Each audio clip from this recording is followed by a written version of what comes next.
Okay, so I have an idea of kind of where I want to go with the composition of the skein, how I want to compose the colorway on the skein. I like to refer to this as skein-architecture, like architecture with skeins of yarn.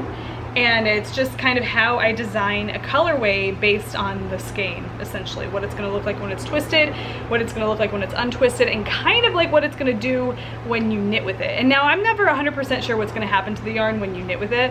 I have people ask me frequently, well, when I knit with this, is it gonna have a micro stripe? Is this going to have, like, is it gonna pull? Is it not gonna pull? So on and so forth. And honestly, I don't design my colorways based on that necessarily. Sometimes I do, most of the time I don't. I let inspiration drive me, and I use the skein of yarn as my canvas, pure and simple. And so that's kind of what I think personally. That's the beauty of hand-dyed yarn, is when you knit with it, you know, it's revealing itself to you, and I think that's really cool. But right now, I kind of want to think about what I'm going to do with the skein as I, you know, put it together in the pan. And so this is what I'm thinking, so bear with me here. So here's just a hanky yarn. So I'm thinking I would like to dye one end of the skein one color, the other end of the skein another color, and then bring it, and that would be solid on either side, not a variegated color, not a tonal, but a solid color on each end.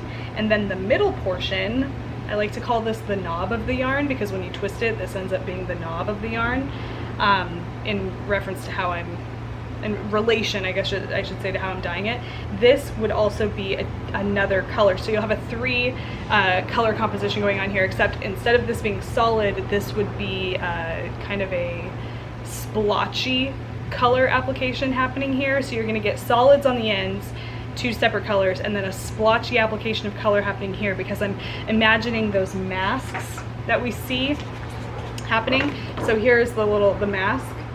That would kind of be what I'm representing in the center area here. And then including speckles in that somewhere.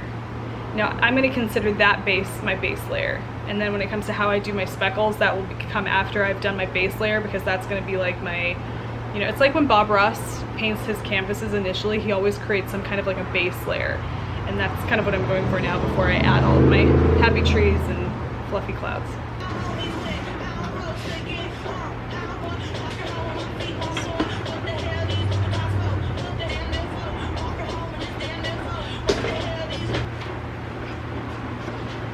Okay, what I just did there was kind of move the pans apart a little bit here, because I want to do like I was mentioning, a half and half of the color. I want to have one half of the color be this maroon happening over here, and I want to have the other half be, well, I shouldn't say half, I want to have one end be gold, one end be maroon, but I want to have a good portion of the yarn remain bare right now, because I'm still thinking about what I want to do. So that portion's going to hang over here, and by separating it out like this, giving myself some distance, that'll keep more yarn out of the dye. Pretty plain and simple. So maroon, gold, nothing.